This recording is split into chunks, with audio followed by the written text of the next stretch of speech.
Hay momentos en la vida que te definen para siempre, no los que planeaste, no los que soñaste frente al espejo con un velo improvisado cuando tenías 8 años, sino los que llegan sin avisar, los que te arrancan algo por dentro y te obligan a decidir quién eres en cuestión de segundos. Ese momento para mí llegó un sábado por la tarde, con 200 personas mirándome. Un vestido blanco que pesaba como una condena, y un micrófono frío entre mis manos temblorosas. Me llamo Valentina, tengo 32 años, soy hija de inmigrantes, nieta de trabajadores, y fui la primera en mi familia en ir a la universidad. Crecí sabiendo exactamente cuánto costaba cada sacrificio que mis padres hacían por mí, porque ellos nunca me lo ocultaron, no por hacerme sentir culpable, sino porque querían que yo entendiera el valor real de las cosas. Y yo lo entendí tan profundamente que ese entendimiento fue lo que me salvó el día que todo se rompió. Pero antes de contarte lo que pasó ese sábado, necesito que entiendas cómo llegué hasta ahí, porque las traiciones más profundas no nacen de la maldad pura, nacen de la indiferencia, del desprecio disfrazado de buenas costumbres, y a veces, nacen del amor mal entendido de un hombre que no supo ver lo que tenía frente a él hasta que ya era demasiado tarde. Conocí a Rodrigo hace 4 años en una conferencia de trabajo. Él era todo lo que yo no había tenido. Seguridad económica desde la cuna, apellido con historia, una familia que lo había protegido del mundo con una campana de cristal tan gruesa que él nunca había sentido el frío de verdad. Era inteligente, carismático y tenía esa forma de mirarte como si fueras la única persona en la habitación. Me enamoré despacio, con cautela, como quien camina sobre hielo sin saber bien qué tan grueso es. Durante los primeros meses todo fue perfecto, o al menos, eso quise creer. Las señales estaban ahí desde el principio, pero el amor tiene esa capacidad cruel de hacerte mirar hacia otro lado justo cuando más necesitas ver. La primera vez que llevé a Rodrigo a cenar a casa de mis padres, su sonrisa fue demasiado perfecta, demasiado ensayada. Esa sonrisa que la gente pone cuando está haciendo un esfuerzo enorme por no mostrar lo que realmente piensa. Mi madre lo notó, me lo dijo esa misma noche, en voz baja, mientras lavábamos los platos. Mija, ese hombre te mira a ti con amor, pero mira todo lo demás con vergüenza. Yo le dije que exageraba. No exageraba.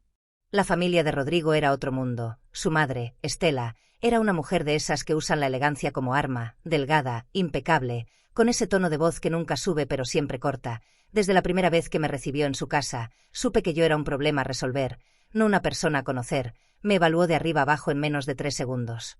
Con esa discreción entrenada de quien lleva toda la vida juzgando sin que nadie pueda acusarla de nada, me ofreció café, me preguntó por mí. Trabajo, me dijo que qué interesante, con una sonrisa que significaba exactamente lo contrario.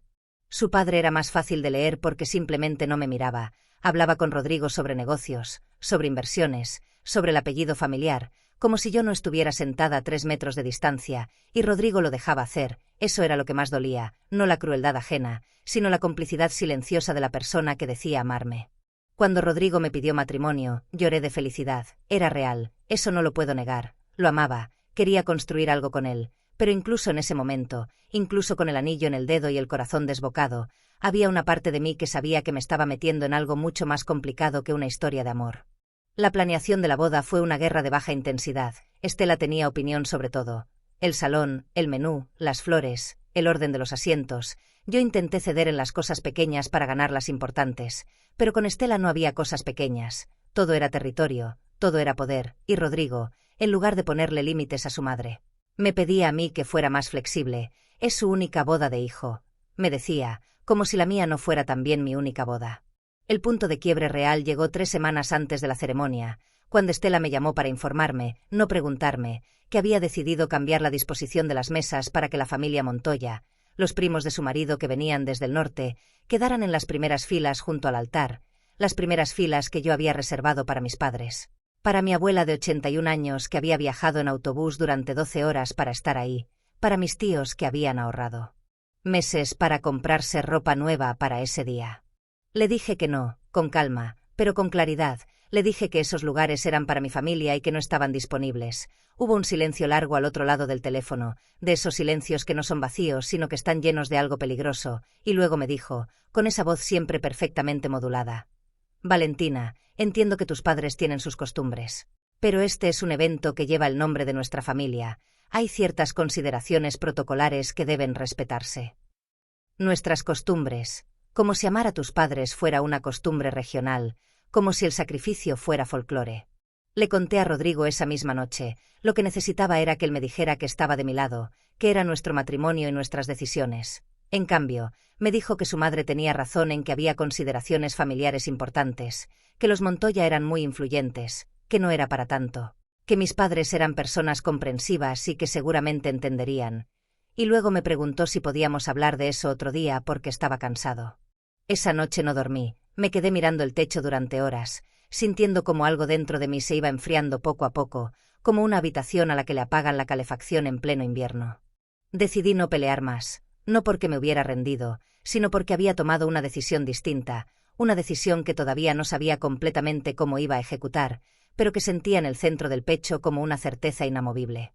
El día de la boda amaneció con un cielo extrañamente claro, me vestí en silencio, rodeada de mis primas y mi madre, que me miraba con esos ojos suyos que siempre dicen más de lo que su boca se permite. Me ayudó a ponerme el velo sin decir nada, me tomó las manos cuando terminamos y me preguntó si estaba bien. Le dije que sí, y era verdad, aunque no de la manera que ella pensaba. Llegamos al salón y desde el primer momento supe que Estela había hecho lo que había dicho que haría. Mis padres estaban de pie cerca de la entrada, desorientados, con esa expresión de personas que saben que algo está mal pero no quieren armar un escándalo porque no son así, porque siempre han puesto la dignidad ajena por encima de la propia incomodidad. Mi madre tenía el bolso apretado contra el cuerpo, mi padre miraba las mesas sin entender bien, mi abuela estaba sentada en una silla cerca de la pared, lejos del altar, lejos de todo, con su vestido nuevo color lavanda y sus manos cruzadas sobre la falda. Algo se rompió en mí en ese momento, no de tristeza, de claridad. Caminé por el pasillo con una calma que sorprendió a todos, incluida yo misma. Rodrigo me esperaba al frente con esa sonrisa suya que antes me derretía por dentro y que ese día me parecía de pronto la sonrisa de un extraño. El sacerdote habló, los anillos se intercambiaron. Todo sucedió con esa solemnidad ensayada de los rituales que la gente repite sin preguntarse bien por qué. Y entonces llegó el momento del banquete, el momento en que el maestro de ceremonias tomó el micrófono para dar inicio a los brindis. Estela ya estaba de pie, lista para hablar primero, como había sido planeado, como era, según ella, lo que correspondía. Me levanté antes de que pudiera comenzar, caminé directo hacia el maestro de ceremonias y le pedí el micrófono con una calma que no sé de dónde saqué.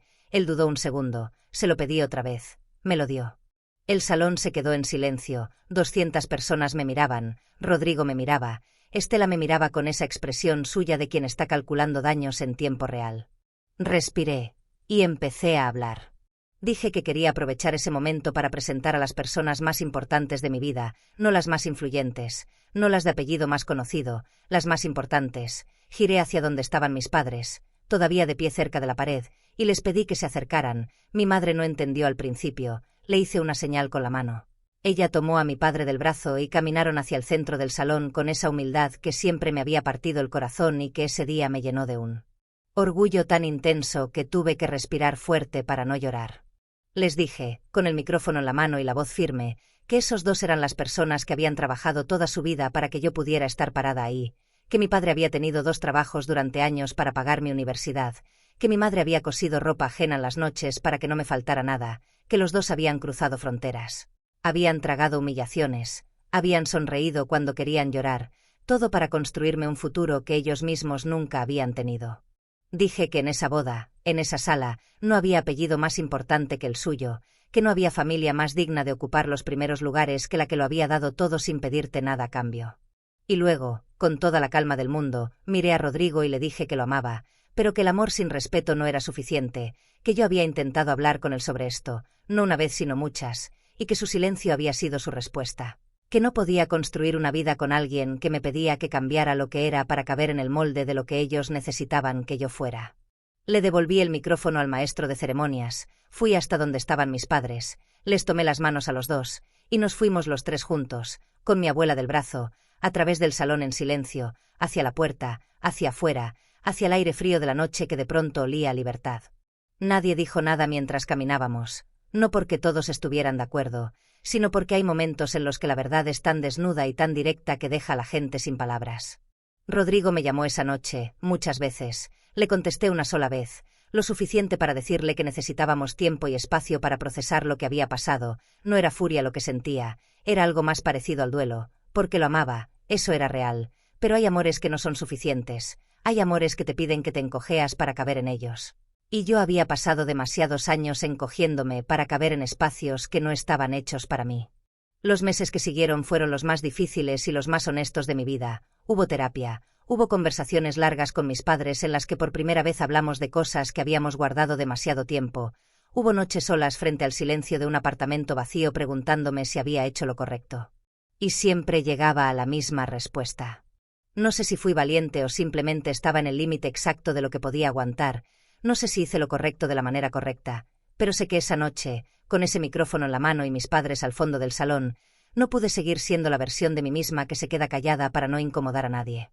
Hay gente que me pregunta si me arrepiento. Les respondo que me arrepiento de haber tardado tanto en entender que el amor que no honra tu origen no te honra a ti, que puedes amar a alguien profundamente y aún así reconocer que ese amor no tiene el suelo firme que necesita para sostenerse, que a veces el acto más amoroso que puedes hacer es soltar antes de que el peso de lo que callaste aplaste a ambos. Mi madre me dijo algo esa noche, cuando llegamos a su casa y nos sentamos en la cocina a las 2 de la mañana con tazas de té que ninguna tocó. Me dijo: yo no sé si hiciste lo que había que hacer, mija, pero sé que hiciste lo que eras, y eso, de alguna manera que todavía no termino de entender del todo, fue suficiente.